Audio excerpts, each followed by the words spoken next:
So Keith Idek Boxing, BoxingScene.com is reporting that 1.2 million buys for Tank and Ryan and 22 plus million live gate. And those are big dog numbers, man. Those are big boy numbers.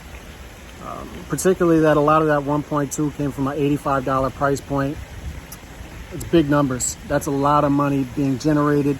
And I know a lot of traditionalists might have an issue with Tank and Ryan putting up these numbers because they might look at it as, hey, it's at a catch weight, no belts on the line, rehydration clauses, all that stuff. But I think we should be looking at this another way. We should be looking at it, first of all, like this is, Tank and Ryan are not the rule. They are exception to the rule. Two guys in the same weight class are close to it who can put up that type of social media performance and numbers and influence without actually fighting the big fights. That's just not going to happen across the board.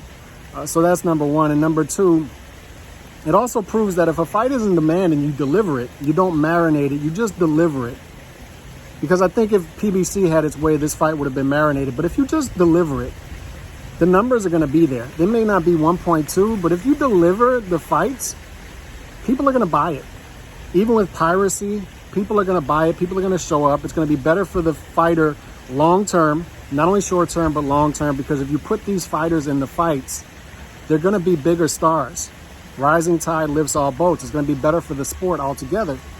And then there's another aspect of this. People are saying Tank's the face of boxing. Don't get into the weeds with this conversation because we know to have that tag, you have to have sustainability. If you look at live gates, Canelo Golovkin 1 and 2 did better live gates in this fight. Right behind it, the third one was right behind it.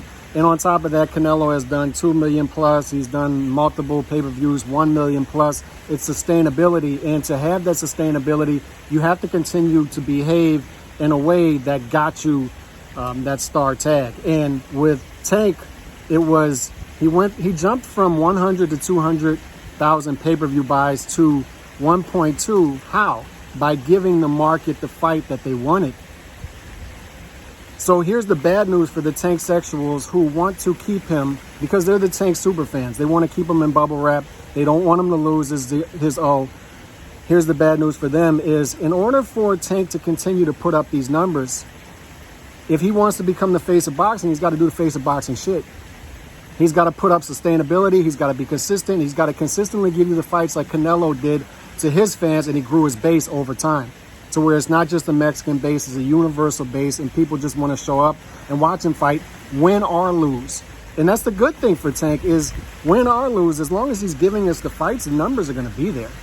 Fans like myself, we're going to be there, win or lose, as long as he's delivering the fights. So to have sustainability with those numbers, there's no turning back now. You cannot go back to fighting Rolly Romero. You cannot go back to fighting Isaac Cruz. You cannot go back to fighting Hector Luis Garcia, Matteo Barrios. You got to give us the fights we want now in order to stay sustainable with these numbers. So, yes, I'm sure Tank and Ryan is why this fight did big numbers, right? They multiplied the numbers together. The chemistry, the synergy between them two multiplied those numbers to where it wouldn't have been had Tank fought another Rolly Romero, of course. But if Tank takes this momentum and runs with it, if Tank goes and fights the Devin Haney-Lomachenko winner for all the belts, that does big numbers. If he fights Shakur Stevenson, it does big numbers. There are no other fights now. There is no turning back now. You want to be the face of boxing or close to it, you got to do face of boxing shit. You got to be that dude now. There is no turning back now. That's the bad news for the Tank sexuals who don't want him anywhere near a threat is now he's got to fight the threats in order to keep that sustainability. So we'll see what he does with it. Does he go back to fighting the Rowleys, the Isaac Cruz, give us threadbare rematches? Does he give us a Frank Martin? Or does he say, I want the Devin Haney-Lomachenko winner? I don't care about promotional beefs. I'm going to call out the top fighters and I'm going to let them tell me why these fights aren't realistic. But if you're the face of boxing, you can make mountains move. You can demand the fights and make them happen. And that's what Tank needs to be doing now. But congrats on those numbers. With great reward comes great responsibility. Heavy is the head that wears the crown. Good luck. Good luck, Tank.